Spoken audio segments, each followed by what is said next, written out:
You're listening to the Studyclix Podcast, your number one source for junior and leaving cert tips. We make exams easier.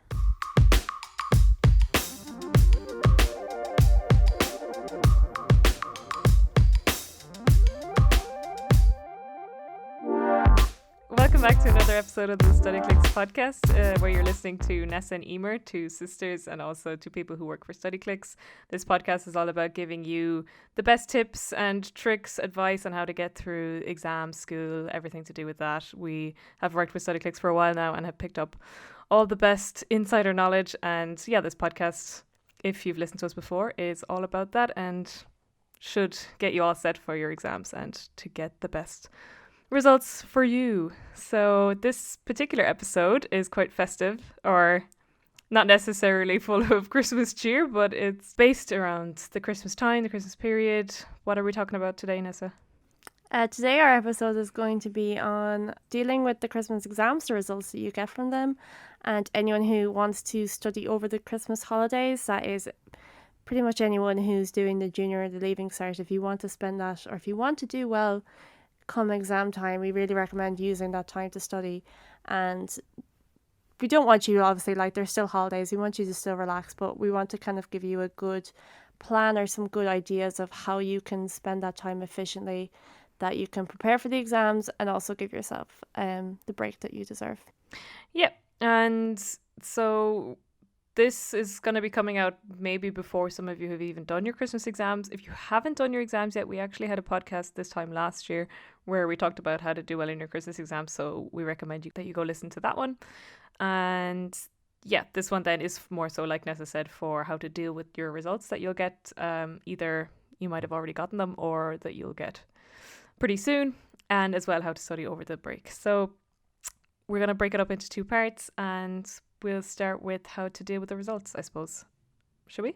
Yep, that's right. So basically, I know, or I just know from looking at the discussion forums and just seeing the kind of activity from what students are saying, people do tend to freak out over the Christmas exams because, I mean, just the word exams in themselves kind of incite a lot of fear in people. Like, people don't like exams. But it's important to just approach the Christmas exams and the results that you get from them. And they're purely for like a benchmark for you and your teachers to see how you're getting on at this point in the school year. If, like I said, if you're in junior and leaving cert, kind of like 6 months to go now. They're like mocks for the mocks, kind of practicing like that. And yeah, basically just not something to make a big deal of. It's not a reflection on you. It's just a reflection on how you're doing so far, kind of a thing. Yeah, and like whatever you get, if it wasn't what you were hoping for, or like, I think an experience that a lot of people go through, and definitely what I went through for some of my Christmas exams, especially in the exam years, was it's the first time you sort of realize, oh, okay, now I need to really start, because you're put under this exam. It might be one of the first times that the teachers try to put you under an exam condition and give you a very similar exam to what you would get in the junior leaving cert or the mocks, and it's sort of then that you realize, okay, I need to start doing a bit more work now. That's definitely what happened for me, and I didn't do as well in my Christmas exams in sixth year, and I was like, okay, now is the time to really cop on. And that's fine, like, that's all you should use it for. You shouldn't get knocked too much by a result that's a bit lower than you're expecting. Just use it as a way to try and improve and to know your weak points and to know how much work you need to do from now on. You still have plenty of time. There's no reason to freak out about the results if they didn't go as well for you as you thought they would, because you're thinking, oh God, like, this is a reflection of what it'll be in 6 months' time. It isn't, it's a reflection of what you are now, and it's a great indication of how you can improve. So just try to see it as a positive thing, regardless of the marks that you got, because you can only improve from where you are currently. Yeah, and you can absolutely use like where you've fallen now. Like we said this on a podcast we had about failure, like failing or like getting stuff wrong is the best way to learn. Absolutely. Because so like this is kind of a tool that you can use if you're going to be studying over Christmas, is go through your exams if you have them. And this is actually only relevant if you do get your results before Christmas. But if that is the case with you, go through your exam, make a list of all the questions you got wrong, figure out what topics they came under, so that then when you're making a study plan for over Christmas, you can focus on those topics and you can, work on making them stronger. yeah, just try to change your attitude towards how you're viewing your results. Don't see them as anything too bad. And like a lot of you listening might have even got great results, and you'll look back on your Christmas exams. I promise you won't remember them, even regardless of how well you did. You won't remember them. All like the only memories that I have, at least, of the Christmas exams is the kind of crack in the hall. At least in our school, we had like 3 different years because we were small groups. We had 3 or 4 different year groups kind of all sitting in the same hall. It might be a bit different this year because of COVID, but I'm sure the people will be doing it in different rooms and stuff. But sort of like, the excitement coming up towards the end of the very last exam, because that like you're almost on your Christmas holidays, everyone's looking around each other in the room kind of making jokes. That's the stuff you remember. Like do you have any memories?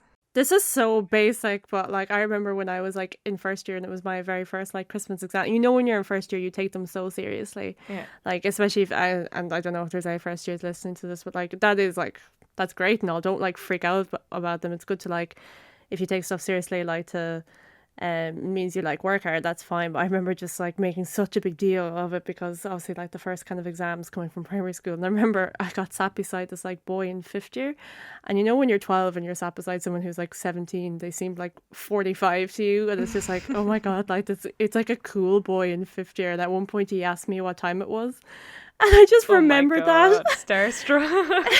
It's like that thing in like Mean Girls, like on October 3rd he asked me what day it was, and it's just like, this boy in 5th year talk to me. It's just insane that I remember that, but I don't remember any of my results. Yeah. And I always remember as well that on like the very last day, because it was like Christmas, and the teachers would they'd pull up like 3 boxes of roses and send them down the rows of seats. That was amazing. And I always I hated being at the very bottom because it's like there better be pink ones left, or I swear to God. I can't believe pinks were your favourite. They're the absolute worst. Are you joking? I always took the blue one.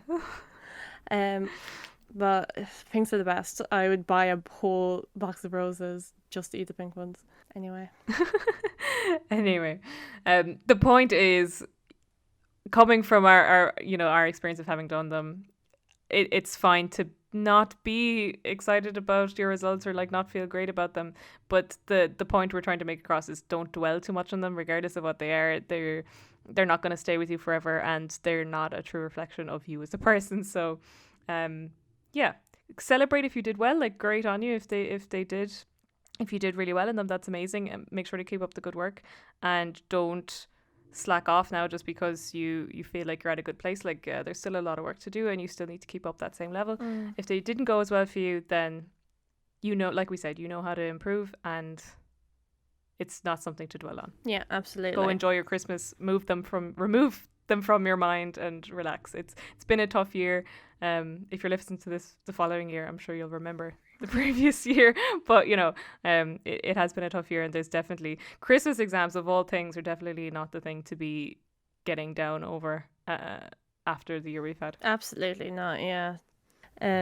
It's just like a brief flickering in the chaotic year that 2020 has been. Like, don't take it more seriously than it needs to be taken. Just see them as like I said, benchmark for your progress, see where you've gone wrong, learn from the mistakes, take that on for when you're doing the next set of exams, be that the mocks, and go from there.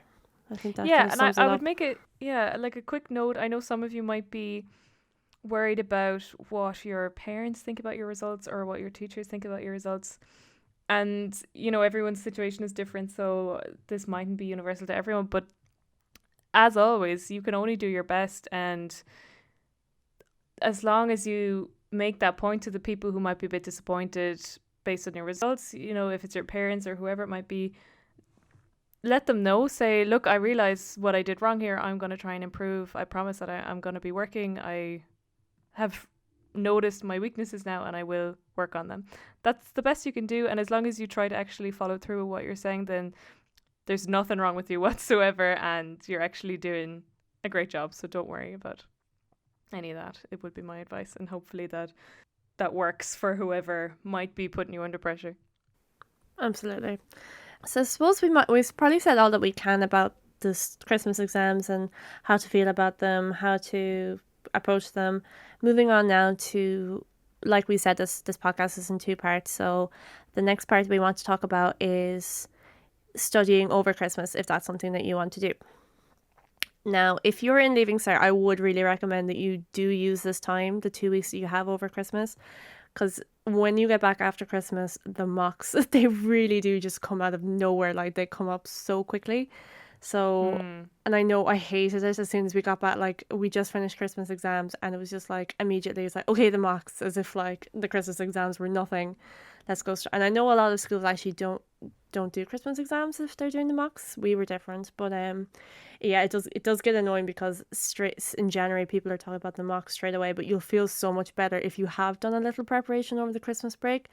So you can do, if third years, I'd recommend it as well, but like especially sixth year, I would recommend not completely relaxing and chilling out for the Christmas holidays. Try and do a bit of work, and we're going to talk now about how you can do that in a kind of a nice and manageable way. Like, don't go crazy, obviously. Yeah, like definitely, and like I was saying earlier, you know, crazy year, very stressful for a lot of people, even outside of you know, school and all that. So use this time to chill out. A lot of people have probably just had months and months of being a bit overwhelmed and maybe burnt out, and now is the time to just allow your body to relax, allow your brain to relax, just chill out. And like Nessa was saying, I wouldn't, especially if you're in an exam year, I wouldn't do 2 weeks of nothing, because it's just a great time to, like, you know, you don't have homework that's taken up all your time, or you don't have whatever you have usually during the week. You have time that you can catch up on all the things that you have on your plan.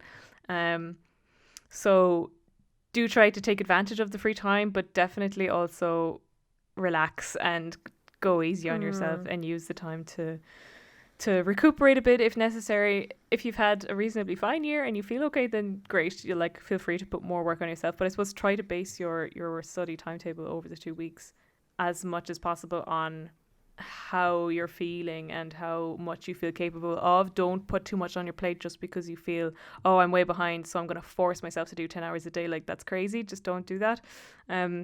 You'll be much better off listening to what your brain and yourself feels capable of, and just working as efficiently as possible as you can with that. Don't try to overdo it just because you feel like you're behind.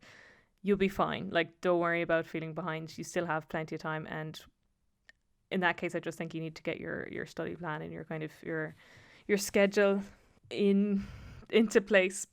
You know, would you agree with that? Yeah, absolutely, I agree with that, because we get that question a lot actually, which is like, how often should I study every day? And people think there's like this magic number that, like, if you study this much every day, that's like the golden number. But yeah, because everyone is different. Everyone learns different. It takes people a various different amount of time to learn things. So don't feel under pressure that if one person is studying for like 6 hours a day during the Christmas exams or the Christmas holidays, then you have to do that too. That's not the case at all. It's it's much more efficient or more beneficial for you in the long run if you just have like a kind of a list of things that you want to study over the holidays, rather than, I need to spend this many days or this many hours doing this, because you're ultimately just not actually going to study or take in as much as you really need to. Yeah, and like, try your best not to compare yourself with other people, because that will be hard. If you have people who are or like friends who are very vocal about how much study they're doing, that can be quite a source of stress because you feel like you're not doing enough. You know, exactly like Nessa said, everyone is different, and some people require more time or less time, and it is not a reflection on you. If you're doing a lot less, that doesn't mean that you're going to do worse or anything like that. Like I just said, you know, it's about finding your own capabilities and trying to stay in tune with that and do as much as your brain feels capable of. And, you know, we've mentioned in other podcasts, when you feel like your brain isn't taking anything in anymore, just stop. Even if it's 6 o'clock in the afternoon and you've only done maybe an hour of study and you had planned to do 4, but your brain is just not taking anything in, just stop. Try taking a break, come back in 20 minutes, go do something else that doesn't engage your brain at all very much, and start again. Don't freak out about it. Don't worry that you've lost any time, because there's no point. If you're planning to do 4 hours of study but your brain isn't in the mood, then you're just going to have wasted 4 hours of doing nothing because your brain isn't in the mood, you know. So yeah, it's all about trying to get in tune with yourself and recognizing when or when not is a good time for you, or like what suits your particular style of learning, what suits your particular brain and how it wants to learn, because it is different for everyone. And I know that's really hard to just figure out, especially like at a young age. You don't know what necessarily suits you. You're only learning this now about yourself. It will get easier over time, but try to just recognize it if you can at all, and definitely make a plan. Go on to Studyclix, use our study planner, fill it in for every week, add to it, adjust it, whatever it might be, to make sure that you're organized and that you do have like a to-do list and you have something ahead of you every day. That'll definitely make it a lot easier if you have something on a piece of paper that says, I'm going to do this today. Because if you're just like, oh yeah, I'm going to study tomorrow, but you don't have a plan, especially over the Christmas holidays when everyone else is just eating chocolate and chilling, then you're more than likely not going to do it if you don't have like a specific plan in place. So definitely do get organized, get your study space nice and ready, sit down with a cup of tea, convince yourself that you're in the zone to study, and that'll make it a lot easier. But don't just go into the study mindset without actually having anything planned. That won't be as efficient. Yeah, you're only going to waste time in the long run if you kind of go in with a very general mindset of, okay, I'm going to sit down to study now. And we've talked about that loads before on the podcast, that whenever you make a plan, you have to be specific. There's no point in saying, oh, study French for an hour. Instead, you should be like, okay, for the first half an hour, I'm going to go through my vocab book. Or maybe the first 10 minutes I'm going to go through my vocab book. For like 20 minutes, I'm going to practice some of the oral exam. And then whatever, like kind of break it up, have that written down on your plan so that you can tick it off as you go along. We've talked about this before, the buzz that you get off ticking stuff off your to-do list or your planner motivates you to want to keep going, and that's going to be so beneficial to you, especially over Christmas when all you want to do is just lie on the sofa, eat a tin of roses. This podcast has not been sponsored by Cadbury. Definitely, because if you have a plan that you're going to work these days, but then you're going to give yourself these other days off, if you're only kind of a lazy approach to it every day, then you're going to feel like you need to actually do it every day. I find I did that a lot when I was like working freelance, that it was just like, oh, I didn't do enough today, so I have to do it again tomorrow. Whereas if I just worked hard enough the first day, I could have given myself the second day off, kind of a thing. Yeah. So that's why it's so important to be focused and have that plan. Yeah, and a big part of it as well, and we say it so often, that the hardest part, and it's super cliche, but the hardest part is just sitting down and doing it for the first 5 minutes, and then you're grand. So I know it'll be really daunting, like it'll be doubly as hard over Christmas because everyone's sitting around being lazy, and it's a great time for doing that. And you probably won't want to study, and that's totally fair, but you should still do a bit. But the hardest part will be to just sit down and get the first 5 minutes out of the way. Once you do that, you'll be grand, you'll be in the zone, your brain will be ready for it. So if you are kind of humming and hawing about whether you should do a bit of study, try to think of this podcast, go to your study or wherever you study, sit down and just do 5 minutes. Even if you don't feel like you can do a full hour, just say, fine, I'll just do 5 minutes. And I promise 90% of the time you'll just sit there and be able to do it past the 5 minutes that you promised yourself, Yeah, absolutely. We say that loads with motivation. It is just a case of starting, not even thinking about it. Because if you think about it too much, you're just going to get overwhelmed and you're going to feel stressed, because you'll be like, oh my God, I have like 7 subjects and I have all these things. And like, just pick one subject, pick one topic and just do it. And you'll feel so much better after it. And another thing to like motivate you is, it's just 1 year. Like, I know that the thought of studying over the Christmas holidays is just so just the thought of studying over the Christmas holidays is so unpleasant. Like, no, that's my relaxing time. That's like watch movies all day time. It's just for this year. You're gonna think of all the lovely Christmases you'll have in the future, especially where you don't have to study. This is the best year to have a terrible Christmas, because it's already terrible. Like, next Christmas is going to be so much better, and you're going to be free. You won't have to study for the next Christmas holidays, hopefully. So think of it that way. It's just this one Christmas, and you'll be fine, and you'll be thankful that you did it. Yeah. One thing I suppose that that we could maybe give advice on is what to study over the Christmas holidays. And obviously everyone has different things to study and different subjects. But I do feel like the Christmas holidays, because like I was saying earlier, it's 2 weeks where it's kind of uninterrupted. You don't have teachers giving you homework. Well, you know, you might have had some teachers who were like, oh, do this over the Christmas break. But for the most part, you won't have a lot of other things going on, or, you know, like upcoming tests that you have to prepare for, stuff that's kind of, you know, week on, week off, different things happening. So it's sort of like you have more time to focus on things that isn't just revision. Like, I feel like, at least for me, when I was studying, a lot of time the study I did during the week was like, oh, revision because we have a grammar test coming up, or like we have this small essay writing test at the middle of the week, so I'm going to look at essay writing, whatever it might be. So that the weekly study was always kind of like, oh, I'm just organizing my notes that I got this week, putting it into a folder, slightly revising what I did last week, whatever.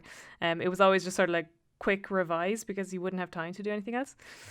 Whereas what I'm saying now with Christmas is that you have a bit of time, you can have a bit of a breather and like get to things that you won't have time to do necessarily when you have shorter bursts of study. So things like maybe practicing your essay writing, that's usually really time consuming and not something that people have time for during the week. So do have a go at that, even if it's just timing yourself, writing out a single paragraph and making sure that you can do a paragraph within 10 minutes or whatever. Things like getting on top of your notes, organizing your folders, making sure they're all in the right place, and adding your own notes. So like writing out your own notes is really, really helpful and like very good for learning, but it's also time consuming, especially if you're the kind of person that likes to be very artsy about it and you know, adding in all the highlights and colors. So now is a really good time to get on top of that, to get ahead on making your own notes and things. Just try to think of it from that perspective, like try to use the time wisely to do things that are normally a bit more time consuming and are harder to do during the week when you have other stuff going on. That is so true. I remember being in Leaving Cert being like, I should really practice all these essays, but they're so time consuming that you would never do that during a normal school week. So yeah, just try and think of anything like essays or like organizing your notes, anything in the past that you've said, oh, I don't have time for that now. The Christmas holidays is a great time to get that sorted, and then you'll come back to school in the new year and you will just feel top class. You feel so ready. Especially with the mocks. Yeah, especially with the mocks coming up, because then you're ready, you're got a head start almost, you know, you have everything in place and you feel more prepared and ready for that kind of stuff. So, yeah. Obviously as well, you know, if you're in 3rd or 6th year and you're listening to this, and like we said, the mocks are coming up, it's definitely not a bad idea to be doing as many past questions as possible, because it will be exam conditions. You will be getting an exam paper. So the best thing you can do is to already start practicing those past papers, which of course you can do on Studyclix with much ease. Mock papers as well if you get premium. So definitely, I assume most of our users are Studyclix users anyway, or most of our listeners are Studyclix users. If you are not though, studyclix.ie, please go check us out. We will change your study life, I promise. Yeah, that is like a huge thing of like, if there's anything that you do over the Christmas holidays, let it be past exam questions. You're never going to regret doing exam questions, especially when you're facing into the mocks, and those are the exact kind of things that you're going to see anyway. That's what you're preparing for, and do as many of them as you can. Yes, so to summarize, don't worry too much about your results. You're still a great person and you know how to improve if you did badly. If you did great, well done. Keep up the good work. Do not let your guard down now. To study over the Christmas, definitely let yourself relax, have a nice time, go easy on yourself after the hard year we've had. But if you do want to study, and we do recommend you do a bit of study, the important things are to make sure you have a plan, keep organized, just sit down for the first 5 minutes and it'll be easy. Just motivate yourself by getting the first 5 minutes out of the way, and then it'll be fine. Use past papers as much as you can. Use the time that you have to do things such as essay writing, or the more time consuming things like writing out notes. And what was the last thing, Nessa? Was that it? No, I think that's everything. That's exactly everything that we just said. Nicely summarized. Good. Okay, well then we might leave it there. That's probably going to be our last podcast of the year. Good riddance to 2020, am I right? Yeah, so we'll be back again in the new year with some more tips. CAO is coming up, things like that. We'll be back to give you all the advice and the ammunition that you need to get through the exams next year. So don't worry, we'll be back and we'll be here for you again. Yeah, absolutely. And as always, if you have any suggestions for the podcast or like people you think would be a great guest for us to interview, we're always looking for that, especially people who are like experts in their subject. Those are the kind of podcasts we'd love to do. And on top of that, if you like this podcast, if you love it even, it'd be amazing if you could give us a 5-star review on Apple Podcasts and follow us on Spotify or wherever you listen to us. That would be amazing because it helps people see us more. And we just want people to get these. We think these tips are good and we want everyone to see them, or to hear them even. So we would be very grateful if you could take the time to do that for us. Yeah, that would be amazing. And as always, please follow all of our social media platforms. We have some great stuff up there, like funny stuff, tips, competitions, all that kind of stuff. So definitely well worth a follow. Yeah. Nessa can let us know how to do that. Yeah, so basically we're Studyclix on everything except Snapchat, which is study_clicks. Make sure you're following us on TikTok. We're still new over there, but there's, like all of our social media platforms, there's a good mix of funny stuff, but also helpful study tips, condensed into nice, quick, digestible content. So yeah, make sure you're following us on all of them. Like we said, we're well worth the follow. Yep. So we'll leave it there. We hope that you have a lovely break. Like we said, go easy on yourselves. Definitely take a break. Do as much study as you can, as you feel like, but don't go crazy either. Do take the chance to unwind and chill out after the crazy year. And yeah, we'll be back again next year. Bye for now. Bye.